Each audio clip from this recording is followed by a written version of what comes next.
before Zeus, before Odin, before Yahweh. There was Amun-Ra. He created himself from the void, fused with the sun, and ruled both heaven and earth. His breath formed the gods. His eyes shaped the world. But why was his name hidden in temples? Why did even pharaohs bow in fear before his priests? And why did the ancient world work so hard to bury his legacy beneath sand and myth? Today, we uncover the forbidden truth behind the most powerful god Egypt ever knew. Welcome to History Store.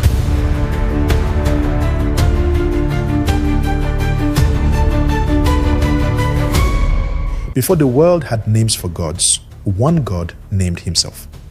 In the beginning, before myths had shape and temples had walls, before the sky was mapped or the sun had stories, there was only the unseen. In this vast, silent eternity, a force stirred, not created, but self-formed. A god who birthed himself from nothingness. That god was Amun. And when he merged with the sun, he became Amun-Ra, the hidden light behind all lights, the silent power behind every spoken name. As the winds of the desert howl through forgotten temples, and the sun eclipses the sky in moments of divine awe, something ancient stirs beneath the sand. Visuals of solar flares kissing the edges of stone-carved sanctuaries fade into the shadows of monumental columns, each one etched with hymns to a god whose very nature was to remain unseen. Amun-Ra was not just worshipped, he was revered, feared, silenced, hidden, not because he was weak, but because his power transcended time. He was the creator of gods, the whisper of breath before existence, the light behind the sun. This is not just a history lesson. This is a revelation. Buried temples and forbidden scrolls speak of a force that once ruled both heaven and earth. A God who gave kings their crowns and took them back just as easily. A God whose temples became empires and whose silence became the most dangerous sound in all creation. Why was he erased? Why was his name scattered like dust? And why, even now, do echoes of Amun call from beneath stone and star? The God who made the gods now calls you to remember. To see not with your eyes, but with the fire behind them. To reclaim what was hidden, not in myth, but in you. Who was Amun?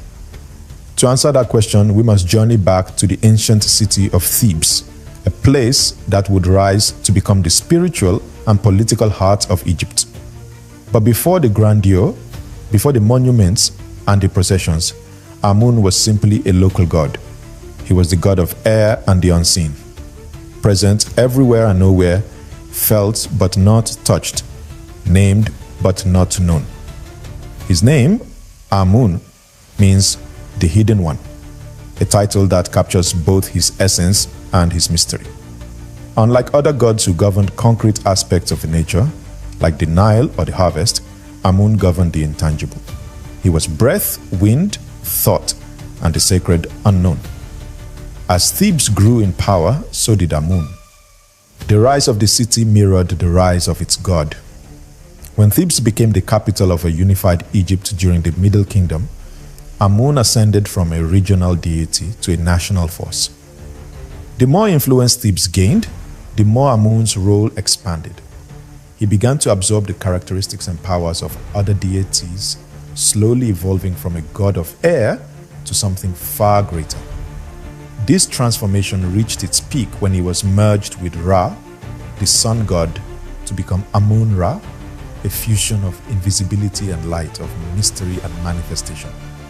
Ra, the radiant god of the sun, represented the visible, the divine force that illuminated the world and gave life to all things. He journeyed across the sky each day, a symbol of power, clarity, and presence. Amun, in contrast, was the force behind the veil, the hidden architect whose power worked in silence. When these two forces combined, Egypt witnessed the birth of its most potent and all-encompassing deity.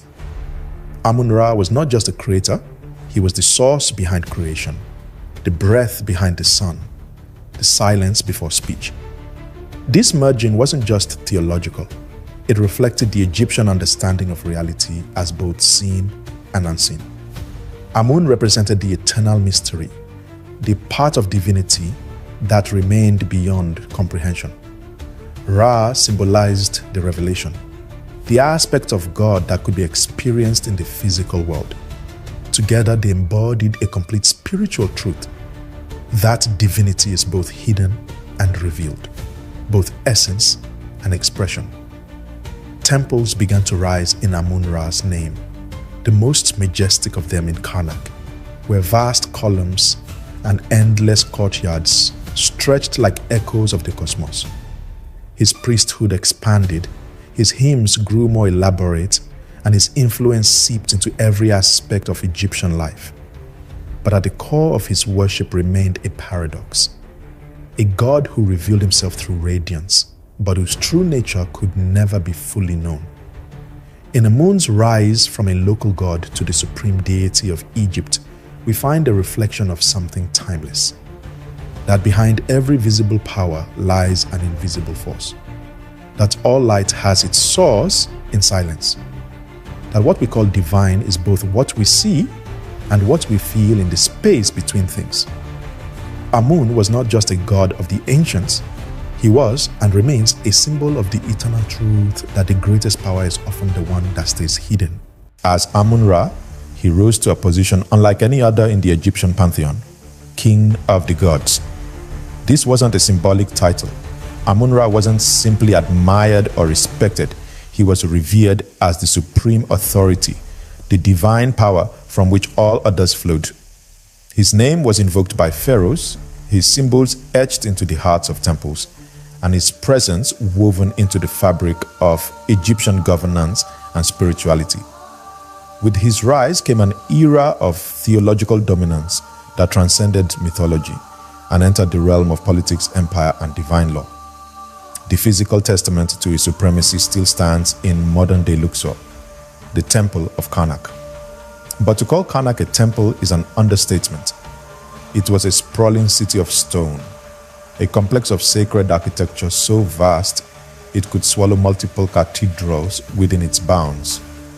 Its hypostyle hall, with columns towering like stone trees, was more than a construction. It was a cosmological statement. Every inch of Karnak was dedicated to amplifying the majesty of Amun-Ra. Wealth flowed into its treasury not just from Thebes, but from across Egypt as offerings, tributes, and taxes poured in. At its peak, Karnak was the wealthiest religious institution in the ancient world. With such immense influence, the priesthood of Amun-Ra became a power in its own right. The high priests of Amun were not mere religious functionaries. They were political titans. In some periods, their authority rivaled that of the pharaoh himself.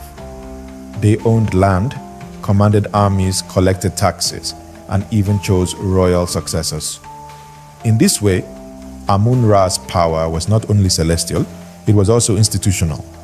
His presence shaped both heaven and earth, his will interpreted by a priestly class that spoke as his earthly voice.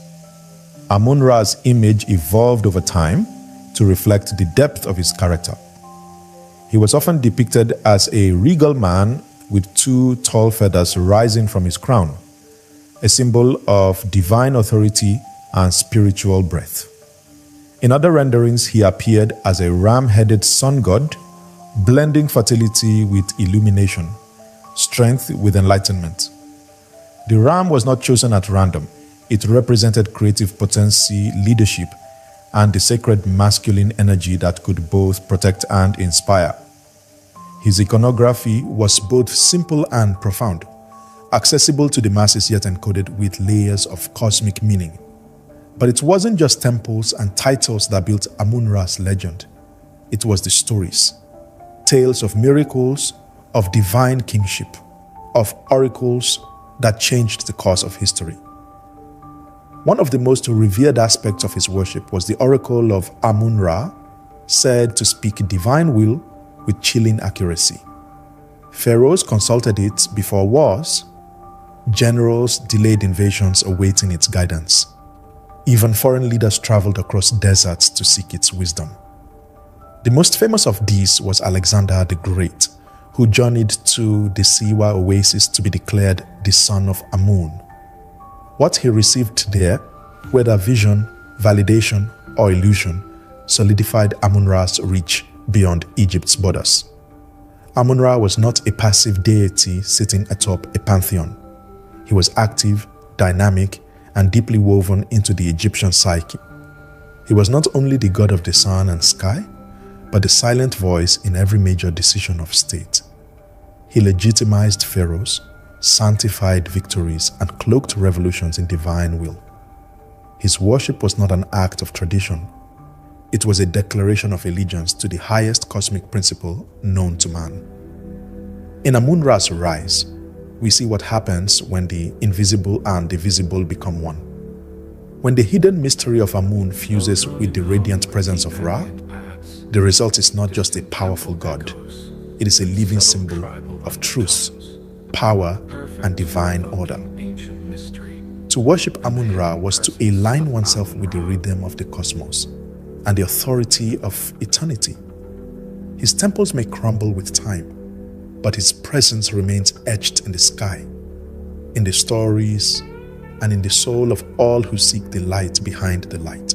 The story of Amun begins not with a birth, but with a breath, an emergence from the formless void.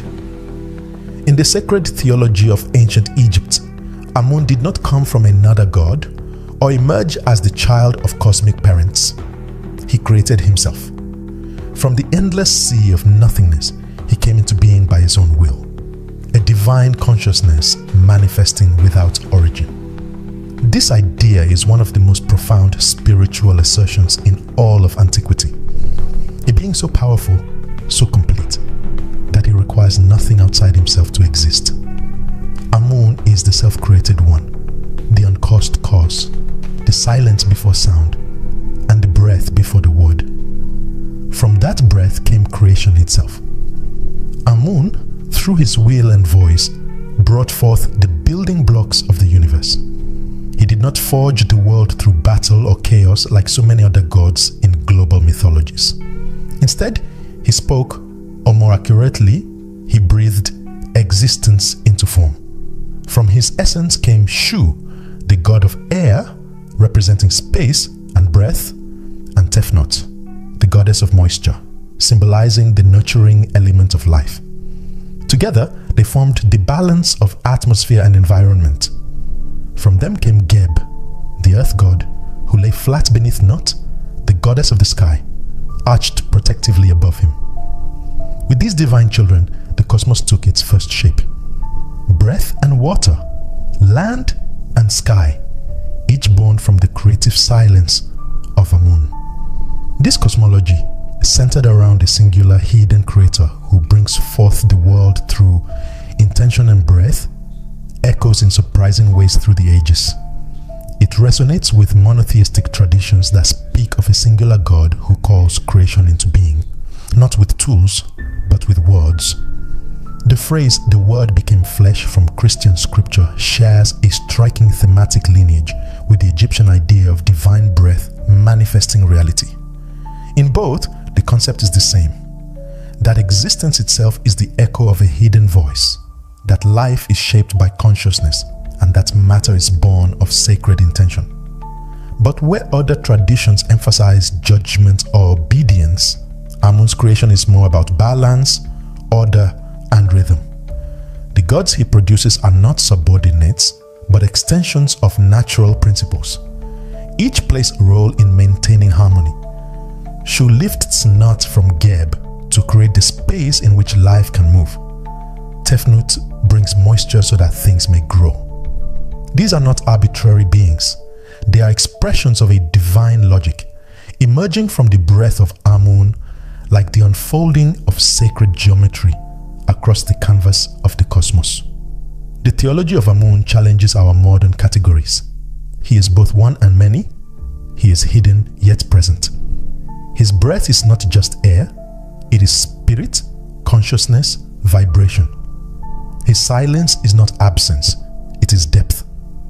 In many ways, Amun stands as a prototype of the universal God, a being beyond image or definition, whose manifestations are infinite and whose source remains untouched. And yet, unlike later monotheistic traditions that often deny the divine feminine or the multiplicity of forms, Amun's creation theology celebrates both unity and diversity. From one breath comes a family of gods. From one source flows a universe rich with difference, but rooted in the same essence. To meditate on Amun's creation is to reflect on the power of intention, the holiness of breath, and the interconnectedness of all things. It reminds us that creation is not a singular act, but a living process, ongoing, unfolding, breathing with us. That we are not separate from the divine pattern, but woven into it. And that behind every movement of the world, there is a presence, silent, infinite, and watching. The same presence that once breathed stars into the sky now waits in the quiet places of our own lives, inviting us to remember that the divine is not out there. It is within, breathing still. In ancient Egypt, power was not merely inherited, it was divinely endorsed. Pharaohs did not just claim the throne by bloodline or conquest. They claimed it through the gods, and no god granted that authority more decisively than Amun-Ra. To rule Egypt was to walk in the light of Amun, to be seen as a vessel of his will. Some pharaohs were even declared sons of Amun, not as a metaphor, but as a political and spiritual fact. This divine association gave the monarchy legitimacy, reinforcing the idea that the pharaoh was not just a ruler of men, but the living embodiment of divine order on earth. This divine connection between pharaoh and God found its strongest expression in the temple of Karnak, the beating heart of Amun-Ra's worship. But Karnak was more than a temple. It was an empire within an empire. The wealth stored within its walls rivaled the treasuries of kings. Its land holdings were vast, its influence unmatched. The priests of Karnak operated with near sovereign authority, managing massive estates, overseeing complex religious rituals, and often advising or even challenging pharaohs. The temple wasn't just a place of worship. It was a state within a state, a sacred corporation of power and influence guided by the will of Amun. Among those who understood and leveraged this power best was Hatshepsut, one of Egypt's most successful and enigmatic rulers. As a woman assuming the traditionally male role of pharaoh, Hatshepsut faced unique challenges. But she aligned herself fully with Amun, declaring herself his chosen daughter, even his divine consort in some texts. She commissioned towering obelisks in his honor, inscriptions proclaiming her legitimacy as the one whom Amun himself has placed on the throne. Her rule was marked by peace, prosperity, and an extraordinary expansion of temple architecture. All of it centered around Amun's glory. Through Amun, she not only solidified her rule, but elevated it beyond question. But not all pharaohs embraced the priesthood's grip on power. One of the most dramatic rebellions against Amun's dominance came during the reign of Akhenaten. Frustrated by the political strength of Karnak's priesthood and inspired by a radical theological vision, Akhenaten launched what may be history's first monotheistic revolution. He abolished the worship of Amun and all other gods, promoting instead the Aten, the visible disk of the sun, as the sole divine force. He shut down Amun's temples, defaced his images, and moved the capital to a new city entirely dedicated to Aten. It was a bold and dangerous move. Akhenaten's reign was marked by profound religious upheaval as he tried to erase centuries of tradition and consolidate spiritual power under his direct rule. But the revolution was short-lived. After his death, the priests of Amun returned with decisive force.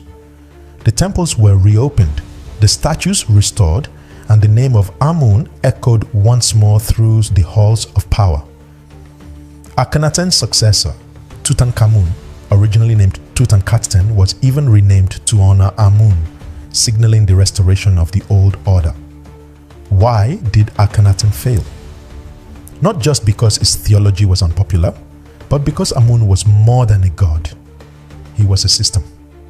His priesthood was deeply rooted, his myths woven into the identity of the nation, his presence legitimizing every ruler before and after. To erase Amun was to erase Egypt itself, and such a task was too great for even a pharaoh. In the end, Amun-Ra proved greater than kings, more enduring than revolutions. He was not just worshipped, he was interwoven with the very concept of divine rule. Even when erased, he returned stronger, as if the act of suppression only deepened his mystery. He was, after all, the hidden one. And what is hidden cannot be destroyed, only rediscovered. In every challenge to his power, Amun revealed not weakness, but an eternal resilience. His story is not just that of a god, but of a force too vast to silence, too sacred to forget. As the centuries passed and empires shifted, even the might of Amun-Ra was not immune to the tides of political and religious transformation. During the Greek and Roman periods, the ancient gods of Egypt were not so much destroyed as they were absorbed and rebranded. Amun, once the supreme god of Thebes and the soul of divine kingship, was merged with Zeus, the thunder-wielding king of the Greek pantheon. The result was Zeus Ammon, a hybrid deity that carried the features of both powers. His image, now wearing Amun's iconic ram horns, appeared across the Mediterranean world, from coins and temples to military standards. For a time, this synthesis gave Amun new life. His influence spread far beyond Egypt's borders, respected not just as a god of one land, but as a symbol of divine rulership across cultures. But the tide would turn. With the rise of Christianity and later Islam, the ancient gods were systematically declared false. Their temples were desecrated, looted, or repurposed into churches and mosques. The great sanctuaries of Karnak and Luxor fell silent. Statues were defaced, names chiseled out, and inscriptions buried beneath the sands of conquest and new theology. Amun, once the breath behind creation and the divine legitimacy behind pharaohs, was dismissed as a relic of idolatry. Where he was once whispered about in awe, his name became forbidden, his myths relegated to the margins of memory. And yet, Amun was never truly erased. Like his name suggests, he remained hidden. His legacy, though suppressed, continued to echo through symbols and archetypes that outlived their original context. The ram, a creature of strength and sacred fertility, continued to appear in esoteric art and religious symbolism. The twin feathers of truth and balance, once crowning his divine image, re-emerged in other mythologies, new rituals, and modern representations of higher consciousness.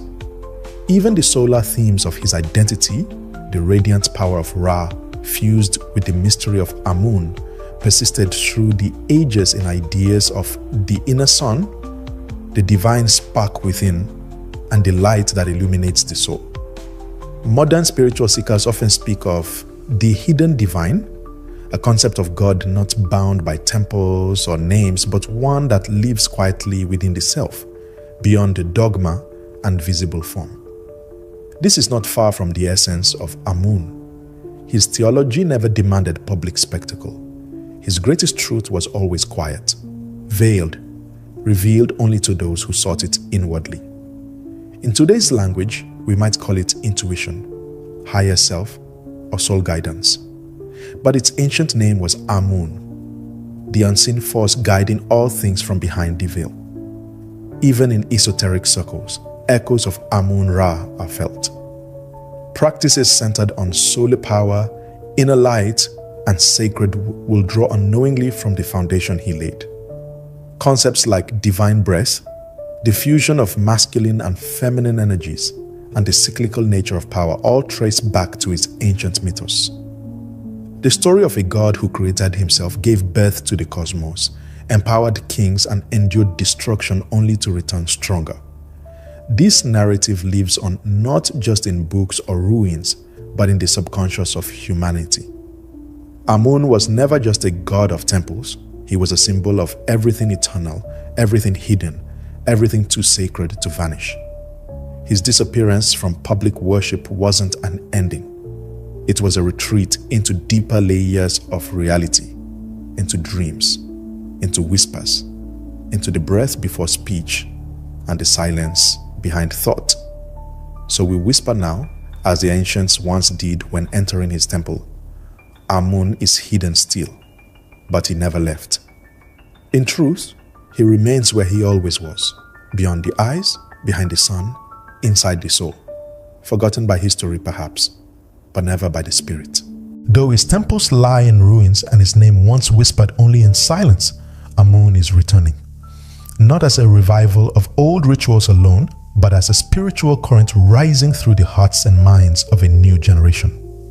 In the 21st century, amid cultural rediscovery and a growing hunger for authentic spiritual connection, we are witnessing the re-emergence of ancient truths. Afro-spiritual revival movements have begun reclaiming what colonialism and conquest once tried to erase. Among these is Kemeticism, a spiritual path rooted in the beliefs and cosmology of ancient Egypt. And at the heart of Kemetic thought, the name of Amun rises once more, no longer buried in myth, but alive in memory. In Kemeticism, Amun-Ra is not worshipped as a distant god, but honored as an inner principle, a divine intelligence that both created the cosmos and dwells within the self. Followers draw from ancient texts, temple inscriptions, and oral traditions, integrating them with modern perspectives on identity, consciousness, and community. The goal isn't to copy the past, but to translate it, reinterpreting the sacred science of Egypt in a way that speaks to contemporary life. Solar cults and esoteric circles too have found new meaning in the mythology of Amun-Ra. The idea of a hidden light, a divine self waiting to be unveiled, aligns deeply with practices of meditation, energy work, and holistic healing. This reinterpretation extends beyond spiritual practice and into the arts. Painters, poets, and musicians are calling upon Egyptian symbols not as aesthetic trends, but as portals to something deeper. Amun-Ra appears in film, music, and literature as a symbol of resilience, mystery, and inner sovereignty. In psychology, scholars have drawn parallels between Amun's hidden nature and Jungian concepts of the unconscious, the archetype of the self, and the journey toward individuation. The very structure of Amun's myth, the retreat into silence, the return through light, mirrors the inner transformation of the soul from fragmentation to wholeness. What's happening now is not just a religious resurgence, it's a reawakening of memory. People of African descent across the diaspora are reconnecting with ancestral traditions, finding strength and identity in the wisdom that predates colonization. And for those outside the cultural lineage, Amun's story still speaks. A tale of divine power that doesn't demand obedience but invites reflection. A God who hides not to escape, but to be discovered through personal revelation. To remember Amun is to remember the eternal light that cannot be extinguished. It is to see the divine not just as an external force, but as something pulsing quietly in the chest, waiting to be remembered. In a world fractured by dogma and hungry for meaning, the myth of Amun-Ra offers a bridge between ancient and modern, seen and unseen, outer power and inner truth. The return of Amun is not just spiritual, it is symbolic. It marks the rise of a consciousness that values balance, truth, and the mystery that lives beyond words. His presence now is softer, quieter, but perhaps more powerful than ever. Because what is hidden is not forgotten, and what is remembered becomes sacred again. Amun-Ra was not just a god to be worshipped. He was a mirror held up to the soul. His myth was never merely about temples, rituals, or pharaohs. It was about truth, eternal, hidden, radiant. Amun taught that what is most powerful is often unseen, and that the divine is not something separate from us, but something within us, waiting to be recognized. Through the breath that created the world, through the light that flows from Ra, through the silence that holds all things, Amun reminds us of a sacred fact. We are not lost, only hidden. And it is time to remember. You are the sun hidden inside matter. You are the mystery made flesh. That is the secret of Amun-Ra. In his story, we find the story of every soul that has forgotten its origin. In his silence, we hear the call to awaken. His myth is not a relic. It is a path, a divine science that leads us not only to the past, but to the truth buried in our present. We are not distant from divinity. We are its living proof. And so, may the hidden God bless you, not with easy answers, but with deeper questions. May your dreams be stirred by light. May your steps be guided by silence. May your chi and your ori align with the eternal breath of Amun. May the veil be lifted from your inner sun. May you walk as one who remembers. If your soul was stirred, if something ancient in you awakened, then this is your time. Subscribe to this channel for more sacred knowledge. Like the video to amplify the light. And comment below with the words, Amun lives, to claim your place in the remembering. Thank you for watching. Thank you for listening not just with your ears, but with your spirit. This isn't just a video, it's a mirror. The light is not gone, it is simply waiting for you to remember.